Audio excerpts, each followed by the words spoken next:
It's been fascinating to see because Yeah, obviously, the Dolphins were struggling too. And then yeah, he was so young and he still is, for a head coach position. he's 40, And someone, 42. yeah, and not be a player as well. But just brilliant. Did he always have that mindset? Yeah, This is your interview, but like, tell me all about Mike.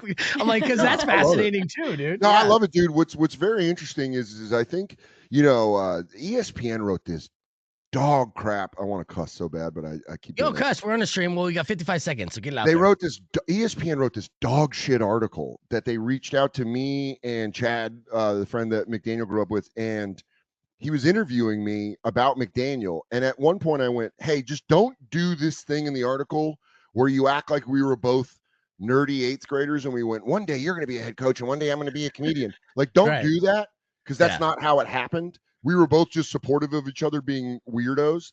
And he was like, this guy, Ryan Hawkinsmith or whatever, he was like, I won't do that. And he did that. So on site with my boy, when I see him, I'm going to fucking swing on the dude that wrote that article. But Right. because he wrote it really corny and he kind of took our story and made it sound like shit. So Yeah. the truth is, McDaniel was obsessed with football and I was obsessed with comedy. So Saturday nights at his house, we would stay up late to watch SNL, and then in the morning we would wake up to watch NFL Game Day all day. So it was like we're going to bed at 2 a.m., but we're waking up at 7:30 a.m. so he can catch Berman and Tom Jackson and all them breaking down the NFL. So he was always obsessed with the NFL and Yeah. really knew football, like really, really knew football better than anyone I knew.